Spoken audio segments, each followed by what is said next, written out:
മഹാരാഷ്ട്ര മഹായുതി സർക്കാർ ഡിസംബർ 5-ന് സത്യപ്രതിജ്ഞ ചെയ്യും. മുംബൈയിലെ നിർണായക യോഗങ്ങൾ റദ്ദാക്കി ജന്മനാട്ടിലേക്ക് പോയ ഷിൻഡെയ്ക്ക് അസുഖം ബാധിച്ചതിനാൽ മടക്കയാത്ര വൈകിയേക്കുമെന്ന് സൂചന.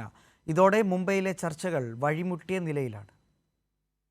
മഹാരാഷ്ട്രയിൽ മഹായുതി സർക്കാർ ഡിസംബർ 5-ന് സത്യപ്രതിജ്ഞ ചെയ്യുമെന്ന് ബി.ജെ.പി. അധ്യക്ഷൻ ചന്ദ്രശേഖർ ബാവൻകുലെ പറഞ്ഞു. സംസ്ഥാനത്തെ മന്ത്രിസഭാ രൂപീകരണവുമായി ബന്ധപ്പെട്ട പ്രതിസന്ധികൾ തുടരുന്നതിനിടെയാണ് ബി.ജെ.പി. സത്യപ്രതിജ്ഞാ തീയതി പ്രഖ്യാപിച്ചിരിക്കുന്നത്.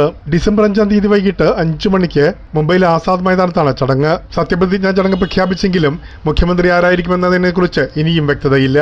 ഡൽഹിയിലും മുംബൈയിലും തിരക്കേറിയ ചർച്ചകൾ നടന്നെങ്കിലും സർക്കാർ രൂപീകരണവുമായി ബന്ധപ്പെട്ട തീരുമാനങ്ങളൊന്നും അന്തിമമായിട്ടില്ല.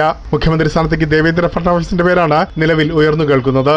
അതേസമയം മുഖ്യമന്ത്രി സ്ഥാനത്തിന് പകരമായി ഷിൻഡെ ആവശ്യപ്പെട്ട പ്രധാന വകുപ്പുകൾ ബി.ജെ.പി. അംഗീകരിച്ചിട്ടില്ലെന്നാണ് പുറത്തുവരുന്ന വിവരങ്ങൾ. ഡൽഹി യോഗത്തിന് ശേഷമാണ് ഷിൻഡെ ജന്മനാട്ടിലേക്ക് മടങ്ങിയത്. ഇന്ന് രാത്രി തിരിച്ചെത്തുമെന്നാണ് അറിയിച്ചതെങ്കിലും ആരോഗ്യനില വഷളായതിനാൽ യാത്ര റദ്ദാക്കിയെന്നാണ് ഏറ്റവും ഒടുവിൽ ലഭിക്കുന്ന വിവരം. ജന്മനാടായ സത്താറയിൽ എത്തിയ ശേഷമാണ് ഷിൻഡെയ്ക്ക് അസുഖം ബാധിച്ചത്. വൈറൽ അണുബാധയാണെന്നും 1-2 ദിവസത്തിനുള്ളിൽ സുഖം പ്രാപിക്കുമെന്നുമാണ് ഡോക്ടർ പറഞ്ഞത്. മുഖ്യമന്ത്രി സ്ഥാനത്തെ ചൊല്ലിയുള്ള അസ്വരസ്യങ്ങൾക്കിടയിലാണ് മുംബൈയിലെ നിർണായക യോഗങ്ങൾ റദ്ദാക്കി ഷിൻഡെ ജന്മനാട്ടിലേക്ക് പോയത്. ഇതോടെ മഹാരാഷ്ട്രയിൽ സർക്കാർ രൂപീകരണം വഴിമുട്ടിയ നിലയിലാണ്. പ്രേംലാൽ, കൈലി ന്യൂസ്, മുംബൈ.